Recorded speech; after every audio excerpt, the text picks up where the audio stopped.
Assalamu alaikum everyone. I hope you all are fine. The topic which I am going to discuss today is about historical development of coordination compound. हमने coordination compound को start किया हुआ है, हमने उसकी historical development देखी थी। Historical development के बाद हमने उसकी डिस्कवरी देखी। डिस्कवरी के बाद मैंने आपको मैकेनिज़्म ऑफ प्रिपरेशन बताया था। इसके अलावा हमने कुछ कम्प्लेक्सेस देखे थे which were named on the name of scientist and some complexes जिनको according to their colour name दिया गया था। सो यहाँ तक हमने कवर कर लिया था। नेक्स्ट हम आज देखेंगे कि two experiment were performed which were responsible for further development of coordination complexes. Basically जो आज का लेक्चर है ना, उसमें हम ये देखेंगे कि 2 एक्सपेरिमेंट परफॉर्म किए गए थे। एक जो एक्सपेरिमेंट था ना, वो number of chloride ion precipitated as AgCl silver chloride. एक एक्सपेरिमेंट ये था कि कितने नंबर ऑफ सिल्वर क्लोराइड जो है वो प्रेसिपिटेट होंगे, और जो दूसरा एक्सपेरिमेंट था वो कंडक्टिविटी के बेस के ऊपर था। दूसरा जो है वो कंडक्टिविटी की बेस के ऊपर था। ठीक है, तो इन 2 एक्सपेरिमेंट के बारे में हम देखेंगे कि कैसे जो सोल्यूशन में जब हमने सिल्वर नाइट्रेट को ऐड किया तो उसके बाद उसमें जो क्लोराइड आयन थी उसकी प्रेसिपिटेशन हुई थी। कुछ कम्प्लेक्स थे जिनमें क्लोराइड आयन की प्रेसिपिटेशन ज़्यादा होगी थी, कुछ कम्प्लेक्सेस थे जिनमें क्लोराइड आयन की प्रेसिपिटेशन कम हुई। इसके अलावा हमने कंडक्टिविटी देखी कि कुछ कम्प्लेक्स ने कंडक्टिविटी को ज़्यादा शो किया, कुछ ने कम किया। इन सब के पीछे क्या रीज़न्स थी, हमें थ्योरी की ज़रूरत क्यों पड़ी। इसके अलावा आज तो हम इन 2 एक्सपेरिमेंट के बारे में देखेंगे कि ये जो 2 एक्सपेरिमेंट थे ये कैसे परफॉर्म किए गए थे, इनके क्या रिज़ल्ट्स थे। फिर हम देखेंगे कि इन एक्सपेरिमेंट के बेस पे कौन सी थ्योरीज़ जो है वो डिस्कवर हुई। फिर इनके बाद हमने जो है वो जॉर्जनसन की थ्योरी देखेंगे, वर्नर थ्योरी देखेंगे, लेकिन वो हम नेक्स्ट देखेंगे। आज हम यही देखते हैं कि ये जो 2 एक्सपेरिमेंट थे ये परफॉर्म किए गए थे, इनका क्या रिज़ल्ट था और इनमें क्या कॉम्प्लिकेशंस थी। तो सबसे पहले अगर आप देखें तो 2 experiment were perform which were responsible for further development of coordination complexes. So ये 2 एक्सपेरिमेंट परफॉर्म किए गए थे, इसके पीछे क्या रीज़न थी। The reason behind this experiment for further development of coordination complexes. So coordination complexes की फर्दर डेवलपमेंट के लिए ये 2 एक्सपेरिमेंट परफॉर्म किए गए थे। जो फर्स्ट एक्सपेरिमेंट था ना was with silver nitrate precipitation as a result of which we get precipitate of silver chloride. So first experiment ये था कि हमारे पास कोई भी कम्प्लेक्स का सोल्यूशन था ना, हमने उसमें सिल्वर नाइट्रेट को ऐड किया। फिर हमने देखा कि उस सिल्वर नाइट्रेट के ऐड करने से उस कम्प्लेक्स में कितने क्लोराइड आयन की प्रेसिपिटेशन हुई थी। ठीक है, पहले एक्सपेरिमेंट में हम ये देखेंगे।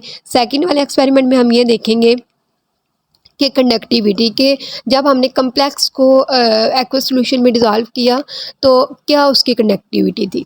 ठीक है, तो सबसे पहला हम देखते हैं number of chloride ion precipitated as silver chloride. जैसे कि आप देख सकते हैं कि इसमें हमारे पास सबसे पहला कम्प्लेक्स है COCl3.6NH3। बेसिकली ये कम्प्लेक्स ही है। आजकल अगर हम कम्प्लेक्स देखें तो उसकी जो फार्मूलेशन है वो डिफरेंट है, क्योंकि वो हमें दी थी वर्नर थ्योरी में। जो कि हम इसको एक सीक्वेंस से देख रहे हैं, तो तब जब ये चीज़ें डिस्कवर हुई थी तो तब कम्प्लेक्स को ऐसे डॉट फॉर्म में लिखा जाता था। सो Cl3.6 अमोनिया ये हमारे पास एक कम्प्लेक्स था। Number of chloride ion precipitate. अब जब हमने इस कम्प्लेक्स के अंदर एडिशन की ना सिल्वर नाइट्रेट की AgNO3 की, तो इसमें क्या हुआ ना कि जो तीनों के तीनों क्लोराइड आयन प्रेजेंट है ना, जो कि आपको नज़र भी आ रहे हैं COCl3। तो मैं इन Cl3 ये जो क्लोराइड 3 क्लोराइड हैं मैं इनकी बात कर रही हूँ कि जब हमने इस कम्प्लेक्स इस सोल्यूशन के अंदर हमने सिल्वर नाइट्रेट जिसका फार्मूला होता है AgNO3, जब हमने सिल्वर नाइट्रेट को इस कम्प्लेक्स के अंदर ऐड किया तो क्या हुआ कि उनमें जो Ag है उसके साथ 3 Cl लग गए थे। मतलब कि यहाँ पर 3 के 3 क्लोराइड आयन जो हैं वो प्रेसिपिटेट हो गए थे। तो जैसे कि आप देख सकते हैं number of chloride ion precipitated वो मैंने आगे 3 लिखा हुआ है। सो इसमें जब सिल्वर नाइट्रेट ऐड हुआ तो 3 क्लोराइड आयन प्रेसिपिटेट हो गए।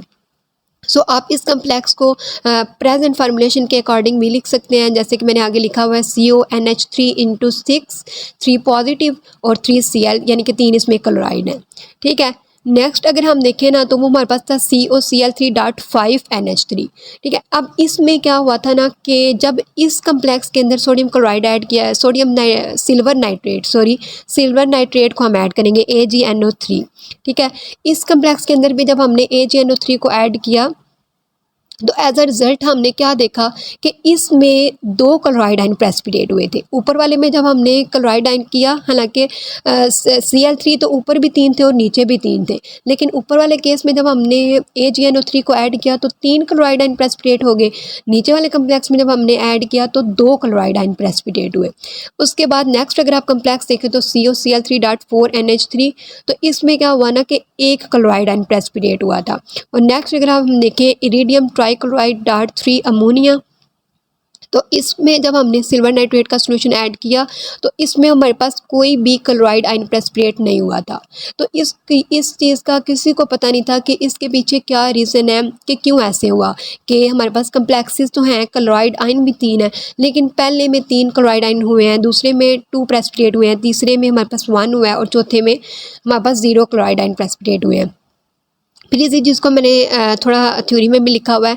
जैसे आप देख सकते हैं कि जो हमारे पास chloroamine complexes of cobalt not only exhibit a spectrum of colour but also differ in the reactivity of their chloride. ना सिर्फ ये कलर में डिफरेंट था बल्कि इसमें जो रिएक्टिविटी ऑफ क्लोराइड थी ना वो भी डिफरेंट थी।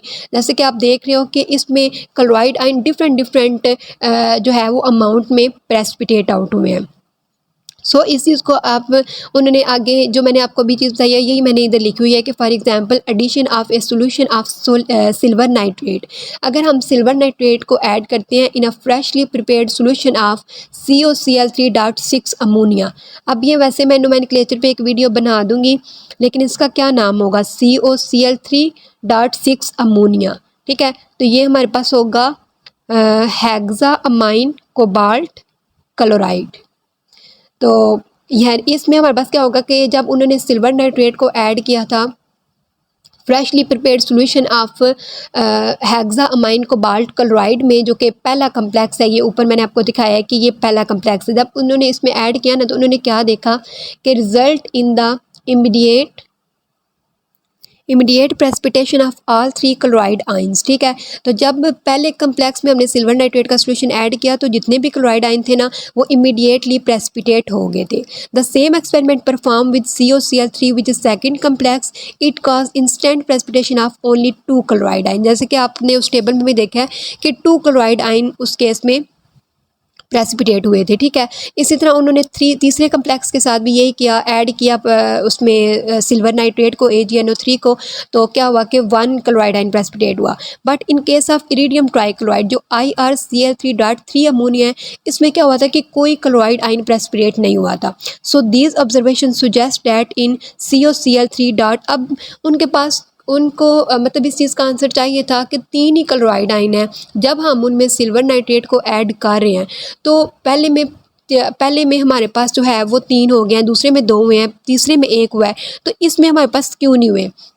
सो उस टाइम उन्होंने जो इस चीज़ को आंसर दिया था कि ऐसा क्यों हुआ है, उसके अकॉर्डिंग उनका आंसर जो था वो ये था कि these observation suggest that COCl3.6 ammonia all chloride ion are identical. उनके अकॉर्डिंग ये था कि जो पहला कम्प्लेक्स है ना जिसमें हमारे पास 3 क्लोराइड आइन प्रेसिपिटेट हुए हैं, उसमें क्या था कि जितने भी क्लोराइड आयन थे ना वो आइडेंटिकल थे।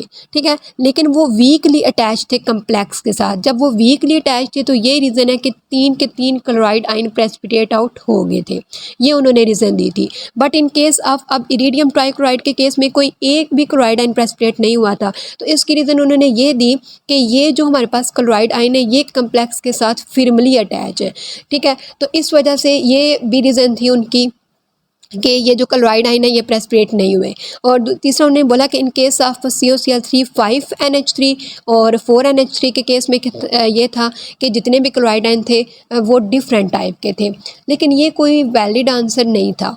लेकिन उसके अकॉर्डिंग उस टाइम के अकॉर्डिंग उन्होंने यही बोला कि इसकी रीज़न यही है कि पहले केस में वो वीकली अटैच हैं, डैट्स वाई वो प्रेसिपिटेट हो गए हैं। सेकंड और थर्ड केस में वो डिफरेंट हैं और लास्ट वाले केस में वो फिर्मली अटैच है।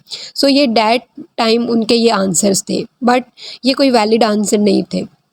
जो सेकंड एक्सपेरिमेंट परफॉर्म किया गया था वो कंडक्टिविटी पे किया गया था, जिसमें आपको कम्प्लेक्सेस नज़र आ रहे हैं। जैसे पहला कम्प्लेक्स है PTCl4.6 अमोनिया, ठीक है, फिर 5 अमोनिया, फिर 4 अमोनिया, 3 अमोनिया एंड 2 अमोनिया। इनमें मैंने आगे मोलर कंडक्टिविटी भी इनकी लिखी हुई है, लेकिन आपने इस चीज़ पे जो फोकस करना है ना वो नंबर ऑफ आइंस हैं, ठीक है। और उसके नेक्स्ट मैंने जो कॉलम लिखा हुआ है वो प्रेजेंट फार्मूलेशन है कि अकॉर्डिंग टू वर्नर थ्योरी हम इन कम्प्लेक्सेस को इस फॉर्म में लिखते हैं, ठीक है। अब अगर हम कम्प्लेक्स देखें ना तो इसमें जब हम इस कम्प्लेक्स को डिज़ोल्व करते हैं, आयोनाइज़ करते हैं एक्वस सॉल्यूशन में, तो क्या होता है कि हमारे पास जो है ना आयन सेपरेशन हो जाती है, पॉजिटिव एक तरफ और नेगेटिव एक तरफ हो जाते हैं।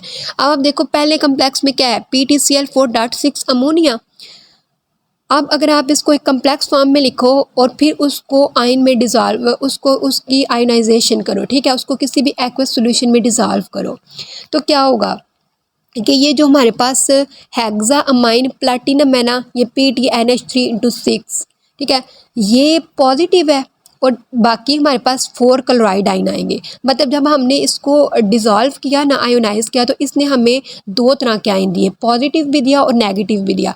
अब आपको ये जो कोऑर्डिनेशन स्फीयर नज़र आ रहा है ना, ये इसको आप एक आयन कंसिडर करोगे, चाहे इसके अंदर प्लैटिनम अमोनिया है, आपने इस आयन को एक कंसीडर करना है। इस पूरे कोऑर्डिनेशन को आपने 1 काउंट करना है, ठीक है।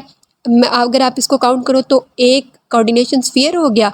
कोऑर्डिनेशन स्फीयर के बारे में मैंने आपको बताया हुआ है कि कोऑर्डिनेशन स्फीयर क्या है। ये जो स्क्वायर ब्रैकेट के अंदर जितनी भी चीज़ें लिखी हुई हैं और ये इसके स्क्वायर ब्रैकेट को ही हम बेसिकली कोऑर्डिनेशन स्फीयर कहते हैं। सो आप इसको एक काउंट करोगे और इसके साथ क्या है, हमारे पास 4 क्लोराइड आयन है, ठीक है। तो 4 क्लोराइड आयन और एक हमारे पास कोऑर्डिनेशन स्फीयर, तो ये टोटल कितने हो गए, 5। डेट्स वाई मैंने यहाँ पे इसकी जो लिखी हुई है ना कंडक्टिविटी, वो 5 लिखी हुई है। अब आपको समझ आ गई होगी कि ये 5 कैसे मैंने लिखी है। जब मैंने उस कम्प्लेक्स को एक्वस सॉल्यूशन में डिज़ोल्व किया तो उसकी आयन सेपरेशन हुई। मैंने आपको बोला कि आपने कोऑर्डिनेशन स्फीयर को 1 काउंट करना है, तो यहाँ पे अगर आप कोऑर्डिनेशन स्फीयर को 1 काउंट करो और 4 क्लोराइड आयन को करो, तो 4 क्लोराइड आयन और एक कोऑर्डिनेशन स्फीयर, 5 हो गए। तो इसकी 5 जो है ना वो कंडक्टिविटी थी। नेक्स्ट वाला अगर आप कम्प्लेक्स देखो तो उसकी कंडक्टिविटी 4 है, ठीक है। अब वो 4 कंडक्टिविटी कैसे है, ये मोलर कंडक्टिविटी जो है ना दूसरी, ये इसकी लिखी हुई है, लेकिन जो आपने ये देखना है कि कितने आयंस हमारे पास बने थे उसके। मेन आपने ये देखना है कि कितने जो नंबर ऑफ आयंस है ना वो इंडिकेट हुए थे। ये मोलर कंडक्टिविटी आपकी इन्फॉर्मेशन के लिए आप इसको याद कर लो या नहीं, लेकिन जो मेन चीज़ है वो आपने नंबर ऑफ आयंस देखने हैं, ठीक है।